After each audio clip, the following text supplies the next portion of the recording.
Hello students. तो आज की इस वीडियो में हम करने वाले हैं द वर्ल्ड ऑफ नंबर्स की exercise 3.3। So this is from गणित मंत्री book class 9th maths. The world of numbers की एक्सरसाइज 3.1 और 2 हम ऑलरेडी कवर कर चुके हैं। इस पर्टिकुलर वीडियो में हम एक्सरसाइज 3.3 कवर करने वाले हैं। तो इस एक्सरसाइज में हम ये सीखेंगे कि कैसे दो रैशनल नंबर्स को ऐड करते हैं, उनका प्रोडक्ट करते हैं, उनको सब्ट्रैक्ट करते हैं, उनको डिवाइड करते हैं एंड इनसे रिलेटेड कुछ questions. So it's going to be really interesting. ठीक है, तो शुरू करते हैं। एक्सरसाइज 3.3 की क्वेश्चन नंबर 1 से स्टार्ट करते हैं। Let's go. So let's look at question number 1 here. Question number 1 में वो आपसे कह रहे हैं prove that the following rational numbers are equal. ठीक है, आपको चार पार्ट्स यहाँ पे दिए हुए हैं 1 2 3 एंड 4। इन सभी में आपको प्रूव करना है कि ये जो रैशनल नंबर्स हैं 2/3 4/6 ये इक्वल है।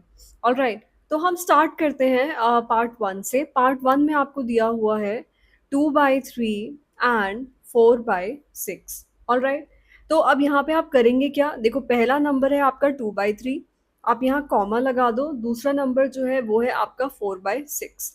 आपको देखना है कि आप कौन से रैशनल नंबर को दूसरे रैशनल नंबर में रिड्यूस कर सकते हैं, चाहे मल्टीप्लाई करके न्यूमरेटर्स और डिनोमिनेटर्स को या फिर डिवाइड करके न्यूमरेटर्स और डिनोमिनेटर्स को। नाउ ट्राई टू अंडरस्टैंड, मेरे पास अगर 2/3 है, अगर मैं इसे ऊपर नीचे 2 से मल्टीप्लाई करूं, ऑलराइट, तो ये क्या हो जाएगा? न्यूमरेटर क्या होगा? 2 2 4 और डिनोमिनेटर क्या हो जाएगा? 3 2 6। ठीक है, लेकिन अगर जो मेरे पास ये नंबर है 4/6, अगर मैं इसको डिवाइड करती हूँ ऊपर नीचे 2 से, ठीक है, तो क्या होगा? 4 को अगर मैं 2 से डिवाइड करूँ तो क्या आएगा? 2, और 6 को डिवाइड करूँ 2 से तो क्या आएगा? 3। ऑलराइट, तो अगर मैं इस वाले फ्रैक्शन को ऊपर नीचे 2 से मल्टीप्लाई करती हूँ तो मुझे सेकेंड फ्रैक्शन मिलता है, और अगर मैं सेकेंड फ्रैक्शन को ऊपर नीचे 2 से डिवाइड करती हूँ तो मुझे फर्स्ट फ्रैक्शन मिलता है। ठीक है, एंड क्योंकि एंड रिजल्ट क्या है कि दोनों फ्रैक्शन सेम आ रहे हैं, तो इसलिए हम बोल सकते हैं that both the rational numbers are equal. Alright, अब यहाँ पर मैंने आपको दो चॉइसेस दी हैं, या तो आप ऊपर नीचे 2 से मल्टीप्लाई कर लो या आप ऊपर नीचे 2 से डिवाइड कर लो। You can follow any of them and you can write your final answer. Alright, तो बस इतना ही है यहाँ पे। क्योंकि ट्राई टू अंडरस्टैंड, 2 2 4 एंड 2 3 6, ऊपर नीचे हम 2 से डिवाइड कर देते हैं, तो ये क्या आ रहा है? 2/3 आ रहा है। Alright, let me erase this over here. So क्योंकि आपके दोनों नंबर्स के न्यूमरेटर्स और दोनों नंबर्स के डिनोमिनेटर्स सेम है, ठीक है, 2/3 जो है वो इक्वल है 2/3 के, तो हम बोल सकते हैं that yes both the rational numbers are equal. Alright, अब हम आ जाते हैं सेकेंड पार्ट पे। सेकेंड पार्ट में आपके पास जो नंबर्स हैं वो है 5/4 and 10/8। Okay, these are the two numbers given to you. पहला जो है 5/4 है, दूसरा जो है 10/8 है। अब आप देख सकते हैं कि 10/8 में 10 जो है वो 5 से बड़ा है, 8 4 से बड़ा है, तो obviously we are going to divide. ठीक है, 2 से दोनों ही नंबर्स 2 के टेबल में आते हैं, 2 4 8 एंड 2 5 10। तो किससे डिवाइड किया हमने? 2 से डिवाइड किया। 2 से डिवाइड करने पे जो आपके एल एच एस और आर एच एस हैं वो दोनों इक्वल आ गए। ठीक है, the L H S is equal to R H S and then again you can say that yes both the rational numbers are equal. Alright, फिर हम आ जाते हैं थर्ड पार्ट पे। थर्ड पार्ट में आपके पास जो नंबर्स गिवन है वो आपको गिवन है माइनस का 3/5 एंड माइनस का 6/10। ऑलराइट, अब यहाँ पे आप देखिए जो आपका पहला रैशनल नंबर है वो है माइनस का 3/5 और जो दूसरा है वो है माइनस का 6/10।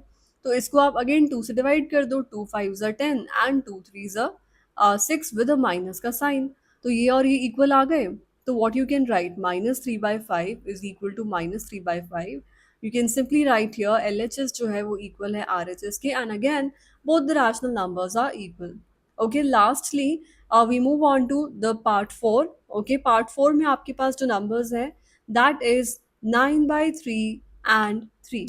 तो इसमें क्या होगा आप देख सकते हैं कि एक जो है वो आपका रैशनल नंबर है विच इज़ 9/3, और दूसरा जो है वो आपका होल नंबर है। ऑलराइट, 9/3, 3 है। ओके, अब क्या हो सकता है आप देख सकते हैं 9/3 को आप 3 से डिवाइड कर सकते हैं, 3 1 3, 3 3 9, तो 3 इज इक्वल टू 3 है।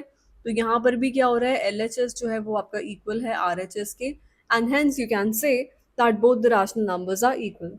ऑल्सो क्योंकि आपको यहाँ पे 3 दिया हुआ है, आप इसे ऊपर और नीचे, नीचे क्या है 1, if nothing is there in the denominator it means 1 is there. तो ऊपर नीचे आप 3 से मल्टीप्लाई कर दीजिए, तो ये क्या होगा 3 3 ज़ा 9 एंड 3 1 ज़ा 3, तो ये हो जाएगा 9/3 and hence that is your answer. ठीक है, 9/3 जो है वो इससे मैच हो गया फर्स्ट फ्रैक्शन से। So you can do it either way. ठीक है, किसी भी तरीके से आप कर सकते हैं। So I think this question was easy. Let us now move on to question number 2 on the next page. So let us look at question number 2 now. Question number 2 में आपको क्या करना है, sum find करना है and आपको 3 parts इस question में दिए हुए हैं and we will look at each part individually. Alright, तो पहला पार्ट जो है उसमें आपको दिया हुआ है कि आपको 2/5 को ऐड करना है और 3/10 को ऐड करना है। ठीक है, तो हम क्या करते हैं, जो इनके डिनोमिनेटर्स हैं 2/5 का डिनोमिनेटर 5 है, 3/10 का डिनोमिनेटर 10 है, इन दोनों डिनोमिनेटर्स का हम एलसीएम लेते हैं। तो हम एलसीएम यहाँ पर ले लेते हैं 5 और 10। 5 और 10 में से छोटा जो नंबर है वो हमारा 5 है और प्राइम है।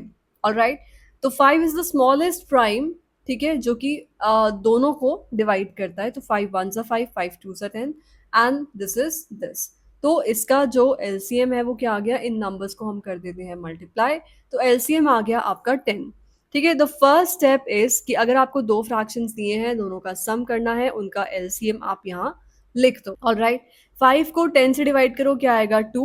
इन 2 में न्यूमिनेटर में क्या लिखा हुआ है 2, प्लस का साइन लगा हुआ है प्लस।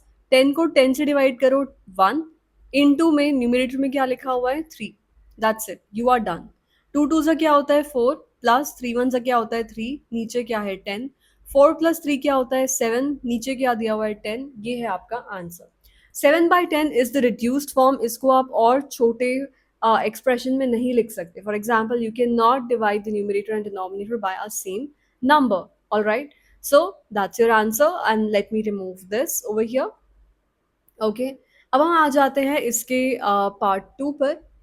तो पार्ट 2 में अगेन, पार्ट 2 में जो आपको रैशनल नंबर्स यहाँ पे दिए हुए हैं दैट इज 7/12 प्लस आपको ऐड करना है 5/8। तो again will be doing the same thing. हम 12 और 8 का एलसीएम निकालेंगे, तो वो 2 से हम लेंगे because 2 is the smallest prime which comes in both these numbers. 2 6 are 12, 2 4 are 8, 2 3 are 6, 2 2 are 4, then 2 1 are 2, 3 को हम as it is लिख देंगे and then 3 1 are 3। ऑलराइट, तो यहाँ पे जो एलसीएम है वो आपका क्या हो जाएगा, इन सब नंबर्स को आपको करना है मल्टीप्लाई।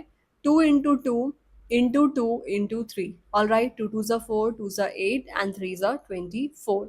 तो आपका एलसीएम जो यहाँ हो गया है वो हो गया है आपका 24। ऑलराइट, नाउ 12 को आपको डिवाइड करना है 24 से विच इज 2, इंटू न्यूमरेटर में लिखा हुआ है 7, प्लस 8 को आपको डिवाइड करना है 24 से विच इज 3, इंटू न्यूमरेटर में क्या लिखा हुआ है 5। ऑलराइट, नाउ 7 2 ज़ा 14 होता है एंड 5 3 ज़ा 15 होता है, नीचे क्या लिखा हुआ है 24। Now when you add 15 and 24 this is 29 और नीचे क्या है 24। This is your answer. 29/24 is the reduced form. You cannot reduce it any further. All right, and that's your answer. Okay, let me erase this over here. ठीक है, इसका काम हो चुका है। अब हम आ जाते हैं अपने लास्ट पार्ट पर। All right, now in the third part what you are given is, आपको पहला रैशनल दिया हुआ है -4/7 प्लस आपको करना है 3/14। अगेन द सेम थिंग, यहाँ पे हम क्या करेंगे 7 और 14 का एलसीएम हम यहाँ पर ले लेंगे। तो एलसीएम क्या आ जाएगा 7 1 ज़ा 7, 7 2 ज़ा 14 एंड देन अगेन हम इसे 2 से डिवाइड कर लेंगे। ऑलराइट, तो यहाँ पे इसका एलसीएम क्या है 7 इंटू 2, एलसीएम आ गया है 14। ऑलराइट, तो अब यहाँ पे आप 14 लिख लो, 7 को डिवाइड करो 14 से 2 आएगा, न्यूमिनेटर में क्या है -4 प्लस एज इट इज 14 को 14 से डिवाइड करेंगे 1 आएगा, इनटू में न्यूमिनेटर में क्या है 3। ऑलराइट, नाउ 4 2 ज़ा is 8 and minus sign is there, so minus, plus 3 1 ज़ा 3 है। ठीक है, नाउ -8 प्लस 3 क्या होता है माइनस का 5। ठीक है, एंड अपॉन में 14। Okay, now -5/14 is the reduced form. You cannot reduce this any further. So this is going to be your answer. Okay, so we are done with question 2 as well. Let us now move on to question number 3 on the next page. So let's look at question number 3 here. Question number 3 में आपको find करना है difference. You are given 3 parts here and we'll be looking at each part individually. ठीक है, same है कि जैसे हमने नंबर्स को ऐड किया था उनका एलसीएम लेके वैसे ही हम उनका डिफरेंस भी निकालने वाले हैं। ऑलराइट, तो फर्स्ट पार्ट में आपको दिया हुआ है 5/6 माइनस का 1/4, तो आपको क्या करना है 6 और 4 का एलसीएम लेना है। Let me take the LCM of 6 and 4। So 2 3 are 6 and 2 2 are 4, 2 1 are 2, 3 as it is and then 3 1 are 3। Alright, तो यहाँ पर जो एलसीएम है वो कितना आ गया, 2 इंटू 2 इंटू 3। ठीक है, तो एलसीएम जो है वो आपका आ गया 12। ऑल राइट, एलसीएम हम यहाँ पे लिख देंगे 12 एंड देन 6 को 12 से डिवाइड करेंगे 2 आएगा इंटू 5, माइनस 4 को 12 से डिवाइड करेंगे 3 आएगा इंटू 1। ऑल राइट, तो ये है 5 2 ज़ा 10 माइनस 3 अपॉन में आएगा 12। 10 माइनस 3 कितना होता है 7/12। 7/12 is the reduced form. You cannot reduce this expression any further. So this is your answer. All right. अब हम आते हैं इसके सेकंड पार्ट पे। सेकंड पार्ट में आपको निकालना है डिफरेंस 11/8 और माइनस का 3/4। Again you will take the LCM here, किसका, 8 का और 4 का, जो कि डिनोमिनेटर्स हैं इन दोनों रैशनल नंबर्स के। दोनों को हम 2 से डिवाइड कर सकते हैं। 2 4 ज़ा 8, 2 2 ज़ा 4, 2 1 ज़ा 2, 2 2 ज़ा 4 एंड देन 2 1 ज़ा 2 हियर। ऑल राइट, नाउ यहाँ पे एलसीएम कितना हो गया, 2 इंटू 2 इंटू 2 विच इज 8, 2 2 ज़ा 4, 4 2 ज़ा 8, 8 आपका एलसीएम है। ठीक है, तो यहाँ पे आप क्या लिख देंगे 8, 8 को 8 से डिवाइड करेंगे 1 इंटू न्यूमरेटर क्या है 11, माइनस 4 को 8 से डिवाइड करेंगे तो क्या आएगा 2 इंटू में 3। ऑल राइट, तो ये कितना है 11 माइनस 6 अपॉन 8, तो 11 में से 6 क्या कितना आएगा 5 आएगा अपॉन 8। नाउ 5/8 जो है वो आपका रिड्यूस्ड फॉर्म है, you can not reduce this any further, so this is going to be your answer. तो अब हम चलते हैं इसके पार्ट 3 पे and let's have a look कि पार्ट 3 कैसे होगा। पहले हम इसे इरेज कर देते हैं to create more space. Okay, all right, तो अब हम आ जाते हैं इसके पार्ट 3 पे। ठीक है, पार्ट 3 में आपको कौन से दो नंबर्स यहाँ पे दिए हुए हैं, यू आर गिवन माइनस का 7/9 एंड माइनस माइनस का 2/3। ऑल राइट, तो one thing I want to tell you, पहले हम इसे थोड़ा रिड्यूस कर लेते हैं। माइनस माइनस क्या होता है प्लस, तो -7/9 प्लस 2/3। ऑल राइट, सेम चीज करना है, पहले हमें एलसीएम लेना है किसका, 9 का और 3 का। तो यहाँ क्या होगा 3 1 ज़ा 3 एंड 3 3 ज़ा 9, तो अगेन यहाँ क्या हो जाएगा 3 1 ज़ा 3। ऑल राइट, नाउ यहाँ पे एलसीएम हमने निकाल लिया है। एलसीएम क्या है आपका 3 इंटू 3 विच इज 9, तो यहाँ पे 9 लिख दो। 9 को 9 से डिवाइड करोगे 1 आएगा, इंटू में न्यूमरेटर क्या है माइनस का 7, प्लस 3 को 9 से डिवाइड करोगे क्या आएगा 3, 3 3 ज़ा 9 होता है, इंटू न्यूमरेटर क्या है 2। All right, 1 into -7 is -7 plus 3 into 2 is 6 divide by 9। -7 plus 6 क्या होता है -1 upon 9। This is the reduced form. You cannot reduce -1/9 any further. So this is your answer. Okay. So we are done with question 3 as well. Let us now move on to question 4 on the next page. So let us now look at question number 4 here. Question 4 में आपको product find करना है and again you're given 3 parts जिनका product आपको find करना है। देखो product find करने के दो तरीके हो सकते हैं। पहले मैं यहाँ लिख लेती हूँ fractions। 2/3 दिया हुआ है और आपको 3/10 दिया हुआ है। Now there is one thing, आपको दिख रहा है कि 3 से 3 कैंसिल हो सकता है and 2 1 2 होता है, 2 5 10 होता है। ऊपर आपका बचा है 1, नीचे बचा है 5, 1/5 आ गया, ये आपका आंसर है। दूसरा तरीका क्या है कि अगेन आप यहाँ पे क्वेश्चन लिखो। ठीक है, 2 इंटू 3 न्यूमिनेटर्स को मल्टीप्लाई करो 6 आएगा, डिनोमिनेटर्स को मल्टीप्लाई करो 30 आएगा। इसको रिड्यूस करो 3 2 ज़ा 6 होता है एंड 10, 2/10 आया। 2/10 को फर्दर रिड्यूस करो क्या आएगा 2 1 ज़ा 2 एंड 2 5 ज़ा 10, 1/5। ऑल राइट, तो हम क्या कर सकते हैं कि जो आपको यहाँ पे प्रोडक्ट जिसका निकालना है उन नंबर्स को पहले ही रिड्यूस कर दो, या फिर उन नंबर्स को पहले मल्टीप्लाई करो और फिर उनको रिड्यूस करो।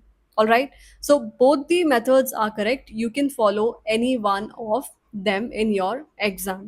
All right, तो इसमें हमने फर्स्ट पार्ट में हमने क्या किया है कि हमने पहले रिड्यूस कर दिया नंबर्स को, आंसर आ गया। ठीक है, सेकेंड पार्ट में हम पहले मल्टीप्लाई कर लेते हैं। ठीक है, 7/11 है और आपका 5/8 है, तो पहले मल्टीप्लाई कर लो। 7 5 ज़ा क्या होता है 35, 11 8 ज़ा क्या होता है 88। All right, this is your reduced form. You cannot reduce this any further. और थर्ड पार्ट में क्या है, पहले हम रिड्यूस कर लेते हैं। माइनस का 4/7 है, इंटू में 5/14 है। पहले रिड्यूस करने का मतलब पहले ही आप देख लो कि कौन सा किससे कैंसिल हो रहा है। तो ये 2 2 ज़ा 4 है और ये 2 7 ज़ा 14 है और आपको नहीं दिख रहा कैंसिल होता हुआ, तो क्या हो जाएगा -2 × 5 क्या होगा -10 एंड 7 7 ज़ा क्या होता है 49। तो ये आपका आंसर है, इसको आप फर्दर रिड्यूस नहीं कर सकते, so this is your answer. Alright, so we are done with question 4 as well. Let us now move on to question 5 on the next page. So let's now look at question number 5 here. Question number 5 में आपको find करना है question. Question का मतलब है कि जो दो नंबर्स आपको दिए हुए हैं उन्हें आपको डिवाइड करना है। ऑलराइट, थ्री पार्ट्स आपको यहाँ पे दिए हुए हैं 1 2 and 3 and you have to divide them. Alright, let me look at part number 1। So you have 2/3 and division का साइन है and then you have 3/10। Division क्या होता है, देखो हम करेंगे क्या, 2/3 है, ठीक है, 2/3 लिखा। डिवीजन की जगह पे आप लिखेंगे मल्टीप्लिकेशन, मल्टीप्लाई का साइन आप लगाएंगे एंड 3/10 का रेसिप्रोकल आप यहाँ पर लिख देंगे। ऑलराइट, तो डिवीजन क्या है, रिवर्स्ड मल्टीप्लिकेशन। आई होप आपको ये समझ आया होगा, बस आपको यही करना है, क्वेश्चन फाइंड करना है, डिवीजन की जगह लगाओ मल्टीप्लिकेशन और उसके बाद जो नंबर लिखा हुआ है उसका आप ले लो रेसिप्रोकल। अब ये करना तो आपको ऑलरेडी आता है, ये तो हम अभी अभी करके आए हैं। ओके, 10 2 ज़ा क्या होता है 20, न्यूमरेटर्स को मल्टीप्लाई कर दो एंड 3 3 ज़ा क्या होता है 9। इसको आप फर्दर रिड्यूस नहीं कर सकते, so this is your answer, 20/9 आपका आंसर हो गया। All right, now in the second part you have 7/11 divided by 5/8। ठीक है, अगेन द सेम थिंग, 7/11 आपने लिखा हुआ है, मल्टीप्लाई करो और इसका रेसिप्रोकल ले लो 8/5। ठीक है, तो अब यहाँ क्या हो जाएगा, 8 7 सा कितना होता है 56, 11 5 सा कितना होता है 55। इसको आप फर्दर रिड्यूस नहीं कर सकते, so this is your answer. In the third part में क्या है, माइनस का 4/7 डिवाइडेड बाई 5/14। ऑल राइट, तो माइनस का 4/7 मल्टीप्लाई का साइन हम यहाँ लगाएंगे और इसका हम ले लेंगे रेसिप्रोकल। यू कैन सी 7 1 ज़ा 7 है, 7 2 ज़ा 14 है, तो ये क्या हुआ -4 × 2 कितना हो जाता है -8, 5 × 1 कितना होता है 5। तो this is your reduced form, you can not reduce this any further. ठीक है, तो देखो डिवीजन करना था, लेकिन डिवीजन करने के लिए हमें एक्चुअली में प्रोडक्ट ही लेना है। ओके, एंड वो हम क्वेश्चन नंबर 4 में सीख कर आए हैं। ओके, तो उसका हमने यूज किया, क्वेश्चन नंबर 5 को सॉल्व किया। So we are done with question 5 as well. All right, let us now move on to question 6 on the next page. So let us now look at question number 6 here. Question number 6 में आपको show करना है that ये जो आपको fraction दिया हुआ है, ठीक है, this whole thing is equal to this whole thing. All right, तो आप यहाँ पे देख सकते हैं कि ये इक्वल का साइन है। ठीक है, इक्वल के इस तरफ की जो टर्म है इसे आप बोलते हैं लेफ्ट हैंड साइड और इक्वल के इस तरफ की जो टर्म है उसे आप बोलते हैं राइट हैंड साइड। LHS को RHS के इक्वल प्रूफ करना है, तो LHS को RHS के इक्वल प्रूफ करने के लिए हम LHS को अलग सॉल्व करेंगे, RHS को अलग सॉल्व करेंगे और हम दिखा देंगे कि दोनों को सॉल्व करने पर सेम ही आंसर आता है। ऑलराइट, तो हम यहाँ क्या लिखेंगे, LHS इक्वल टू, LHS में क्या लिखा हुआ है, LHS में लिखा हुआ है 1/2 प्लस 3/4 इंटू में 8/3। ऑलराइट, नाउ अब देखो एडिशन करके आप आए हैं, दो नंबर्स को ऐड कैसे करते हैं आपको पता है, 2 और 4 का एलसीएम लेना है। तो 2 और 4 का एलसीएम क्या है, 2 1 ज़ा 2, 2 2 ज़ा 4 एंड देन अगेन दिस, तो LCM is what, LCM is 2 2 ज़ा 4, तो एलसीएम जो है वो है आपका 4। 2 को 4 से डिवाइड करेंगे 2 आएगा इंटू 1, प्लस 4 को 4 से डिवाइड करेंगे 1 इंटू न्यूमरेटर क्या है 3, ब्रैकेट क्लोज, मल्टीप्लाई का साइन लगा हुआ है, 8/3 लिखा हुआ है, उसे हम एज इट इज लिख देंगे। नाउ 2 1 ज़ा 2 होता है प्लस 3 1 ज़ा 3 होता है, नीचे 4 लिखा हुआ है into 8/3 as it is. All right, 3 + 2 कितना होता है 5/4 into 8/3। All right, now you can see 4 1 ज़ा 4 होता है एंड 4 2 ज़ा 8 होता है। ठीक है, तो न्यूमरेटर में क्या है 5 2 ज़ा 10, डिनोमिनेटर में क्या है 3 1 ज़ा 3। This is your reduced form, you can not reduce this any further. तो LHS की वैल्यू क्या आ गई है, LHS की वैल्यू है आपकी 10/3। Now let us solve RHS here. RHS में क्या लिखा हुआ है, RHS में लिखा है 1/2 इंटू 8/3 प्लस 3/4 इंटू में 8/3। Got it. नाउ क्या करेंगे यहाँ पे, सी पहले इनको हम मल्टीप्लाई कर लेते हैं। ठीक है, 8 1 ज़ा 8 है, 3 2 ज़ा 6 है, प्लस 8 3 ज़ा 24 है एंड 4 3 ज़ा 12 है। अब दो नंबर्स को ऐड कैसे करते हैं, उसके लिए आपको लेना है एलसीएम 6 और 12 का। तो 2 3 ज़ा 6, 2 6 ज़ा 12, 3 1 ज़ा 3, 3 2 ज़ा 6 एंड देन 2 1 ज़ा 2। तो यहाँ पे आपका एलसीएम क्या आ गया, 2 इंटू 3 इंटू 2, तो 3 2 ज़ा 6, 2 ज़ा 12, 12 आपका एलसीएम है। 6 को 12 से डिवाइड करोगे 2 आएगा, इंटू न्यूमरेटर में 8 है। 12 को 12 से डिवाइड करोगे 1 आएगा, इंटू में 24 है। So 8 twos are 16 plus 24 divide by 12. All right. Now 16 plus 24, this is how much? This is going to be 40 by 12. इसको आप reduce कर सकते हो, किस टेबल पे reduce कर सकते हो? 4 threes are 12, 4 ones are 4 and 4 tens are 40, right? So this is also 10 by 3. क्या आपने यहाँ पर कुछ ऑब्जर्व किया? हम यहाँ पे देख सकते हैं कि जब हमने एलएचएस को सॉल्व किया था तो हमारे पास क्या आया था, 10/3। ठीक है, यू कैन सी 10/3। जब हमने आरएचएस को सॉल्व किया तो हमारे पास आया 10/3। तो basically LHS is equal to RHS, ये हमने प्रूव कर दिया। तो यहाँ पर आप लिख देंगे hence proved. Okay, you are done. इतना ही आपको इस क्वेश्चन में करना था। Okay, so we are done with question 6 as well. Let us now move on to question 7 on the next page. So let us now look at question number 7 here. Question number 7 में आपको simplify करना है the following using the distributive property. ठीक है, distributive property में आपको ये expression दिया हुआ है, इसको आपको solve करना है. Alright, तो यहाँ पे क्या लिखा हुआ है, 7/9 into में 6/7 minus का 3/4. ठीक है, डिस्ट्रीब्यूटिव प्रॉपर्टी होती क्या है? फॉर एग्जाम्पल आपको इस तरह का कोई एक्सप्रेशन दिया हुआ है. Now when this A moves inside, all that you have to do is you have to multiply. A into B हो जाएगा, प्लस ऑलरेडी है ए इंटू सी हो जाएगा. तो ये है आपका डिस्ट्रीब्यूटिव प्रॉपर्टी. ठीक है, तो अब यहाँ पे क्या है, 7/9 इंटू में 6/7 माइनस 7/9 इंटू में 3/4. All that I am doing is, पहले मैंने 7/9 को इसके साथ लिया, फिर मैंने 7/9 को इसके साथ लिया.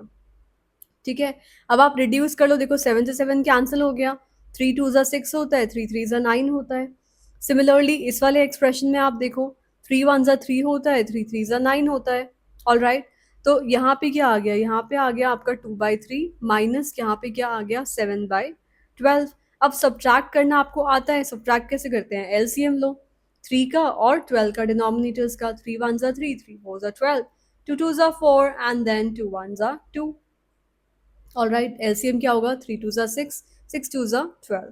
तो LCM is 12 here. All right, तो यहाँ पे आप लिख दो 12 आपका एलसीएम है. 3 को 12 से डिवाइड करोगे 4 आएगा इंटू 2, माइनस 12 को 12 से डिवाइड करोगे 1 आएगा इंटू में 7. ऑल राइट, तो यहाँ क्या हुआ, 4 2 ज़ा 8 माइनस 7 1 ज़ा 7 अपॉन 12. 8 में से 7 जाएगा, 1 आएगा upon 12. So this is your reduced form. All right, you cannot reduce this any further, so this is going to be your answer. All right, so we are done with question 7 as well. Let us now move on to question number 8 on the next page. So let's now look at question number 8 here. यहाँ पे आपको find करना है the rational number x for which this expression holds. All right, तो यहाँ पे हम देखते हैं, first of all we will be writing the expression as it is, being a good student.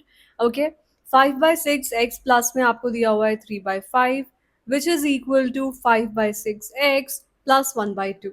All right, now all that you have to do is you have to open this bracket. Distributive property का use करके इस bracket को open कर लो.